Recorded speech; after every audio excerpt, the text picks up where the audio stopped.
Ladies and gentlemen, welcome back to the analysis of YOLENO TV. I hope you well from wherever you're watching this channel. Now, there's a common notion that every dog has its owner. And talking about every dog, let us shift our focus to Edwin Sifuna. And if they have a problem, the problem is not with Sifuna. I take my instructions from my boss, my party leader.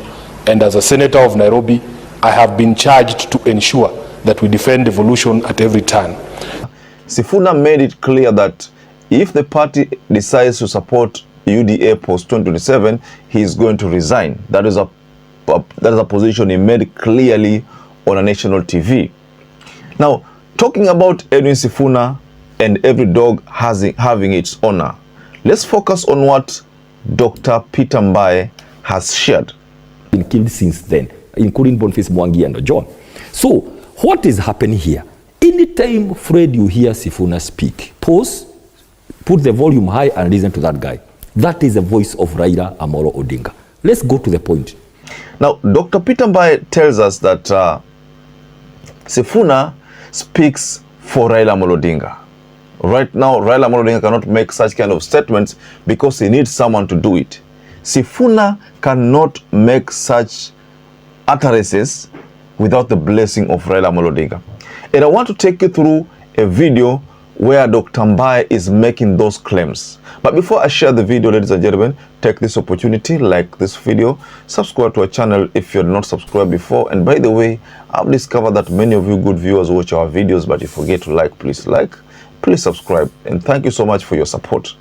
Now, without wasting much time, ladies and gentlemen, let's dive into this video. This is what Dr. Peter MBAE said.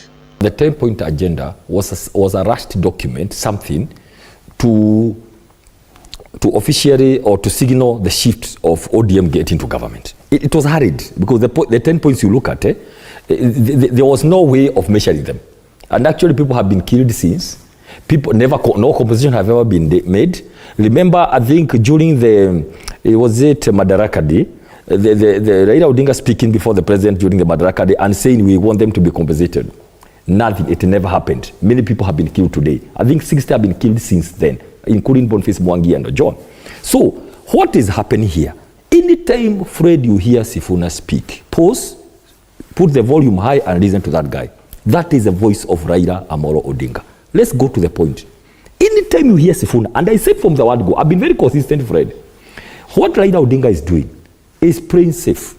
He has a team working at Joho, all these ministers in government. Wanga is also in that mix, Oparanya.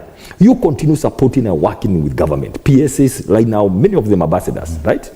But because Raila, the person doesn't like losing the people, that's why Sifuna is there, to continue talking. And that's why you can do nothing about Sifuna. There is no way Sifuna can say all this without the backing and the support, full-handed support of Raila Amolo Odinga. So what we are seeing is what we predicted, that they will get in, it is going to get shaky, and finally, I can tell you today, that ODM will walk out of UDA. Very soon. Actually, so soon you can't believe it. Fred, if the SG can go on national TV and say that the deal is dead, and say that he cannot support the election of the president, that's Raila speaking. Does it serve your purpose? Now, very well, ladies and gentlemen, that's a confirmation of my perception of the whole drama. I don't think Edwin Sifuna speaks for himself. Edwin Sifuna is being sent to deliver a message. In ODM, we have two very energetic leaders. We have Edwin Sifuna, we have Junet Mohammed. I'm looking at this game plan by Raila Amolo Odinga as being a very smart one. He has Edwin Sifuna who opposes. He has Junet Mohammed who supports. So he has these two leaders here to deliver confusing messages to the people or to the public. Edwin Sifuna will always deliver a message that is opposing the formation of broad-based. Junet Mohammed will always deliver a statement that supports the broad-based. But all of these people are within ODM. They are not being kicked out. They have not been kicked out of ODM leadership. They are still part of the ODM leadership, but they issue conflicting information. And that's the main reason why I agree with Dr. Peter MBAE that it's true.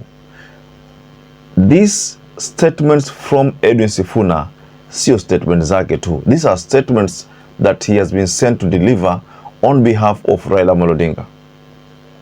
What we all need to know is that Raila is not going to vie for presidency. It's never going to vie again. Yeah, amemaliza wakati wake. You know, he's just playing the position of an elder, but he's not going to vie again. So there are people who are going to vie again, and that's why Edwin Sifuna in his explosive revelations, he said that ODM has enough leaders, you know, leaders who can be given that mantle now peperushe bendera. So ODM still has its leaders. Now, what you also need to understand here, ladies and gentlemen, is that when Peter MBAE makes these allegations that ODM, that Sifuna is making these statements but is not being punished by the party. Of course, we know that the party is going to, has already called for an emergency meeting that is going to take place, I think, over the weekend. But despite the fact that that meeting is going to take place, ODM CEO has already vindicated Edwin Sifuna from the blames. You know, the blames ati Edwin Sifuna anaongea vitu ambazo sio party ya support. No. According to him, yeye yuko sawa. He can deliver a statement on behalf of ODM, but he can also deliver his own personal statements. That's what is happening, ladies and gentlemen. Now, what do you think about this statement from Peter MBAE? Do you think ODM Raila Odinga anatumia Sifuna kudeliver message to William Ruto? Because like I told you, in ODM there are two camps. There's a camp that supports the broad-based, there's a camp that does not support the broad-based. The camp that supports the broad-based, Junet Mohamed yuko hapo. The camp that doesn't support the broad-based government, Edwin Sifuna yuko hapo. So all these people deliver Raila Odinga's messages. It depends on the circumstance. Like for now, the person to deliver was Edwin Sifuna. There's going to come a time whereby the person who's supposed to deliver ni Junet Mohamed. So even do I think Raila Odinga amepanga mambo yake. I don't think Edwin Sifuna delivered that message without the blessing of the party leader. He must have had the blessing of the party leader because he has always told us that yeye anasikiza mtu mmoja. Edwin Sifuna amesema anajua kiongozi mmoja ambao ni Raila Odinga. Yeye anamsikiza huyo peke yake. That is why I agree. I totally agree with whoever thinks that Edwin Sifuna delivers Raila Odinga's message. I agree 150%. So perhaps if you're watching this video and you've not subscribed, take 1 second and subscribe, like this video. Till you catch up again, stay safe and stay blessed.